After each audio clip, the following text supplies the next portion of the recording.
The Council of Europe will launch a probe into pharmaceutical companies accused of manipulating swine flu data.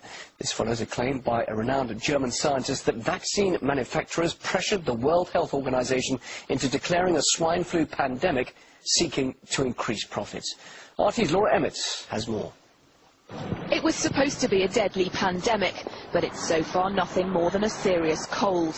And it's left a lasting headache, as a debate rages over whether pharmaceutical companies deliberately misled governments about the seriousness of swine flu to make them stockpile vaccines. The legal standards organisation, the Council of Europe, will gather the arguments. Britain has spent a fortune on preparations. We've caused a great deal of stress to the population. People are very anxious about it.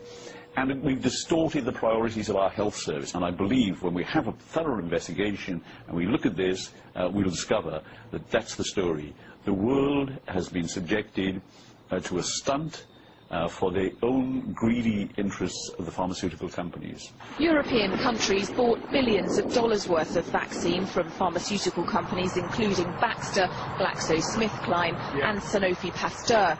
Some of the contracts included a clause where governments could get out of buying the drugs if they were no longer needed, but some, notably ones with GlaxoSmithKline, did not. We continue to support governments in managing the H1N1 influenza pandemic. This includes ongoing discussions about existing orders for our pandemic vaccines.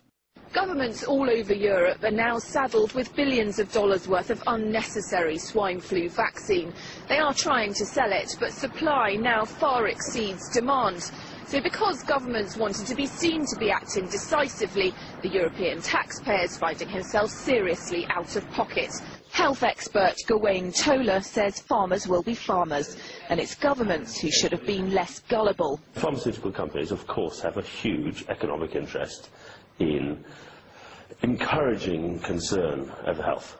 I think you have to blame the governments for going along with it, for not having natural scepticism of the claims of somebody who has a financial interest. The government wanted to be seen to be doing something useful, and in that way they encouraged the fear that then forced them to act.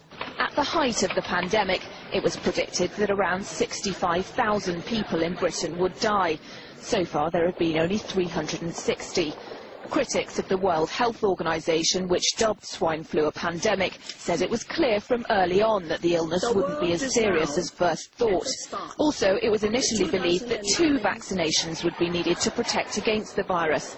Later, it was found that 1 was enough. Now European governments are coming under fire for wasting billions of dollars on vaccines that would never be used. This does seem to have been a massive waste of money. Of course, it's the responsibility of the government to look out for these kind of crises as they're approaching. Of course, actually around the world countries were ordering vaccines and so on, but no one seems to have gone over the top as much as Britain has. Yet again, Britain has led the world really in wasting taxpayers' money on a threat that either hasn't materialised or has turned out to be very different to the way it was anticipated. Germany, France and the UK say they want to sell off their stockpile of vaccines. While there are countries willing to buy, the passing of the global threat and millions of doses flooding the market means prices for the vaccine will plummet. And the epidemic's initial misdiagnosis means it may be a very expensive mistake. Laura Emmett, RT.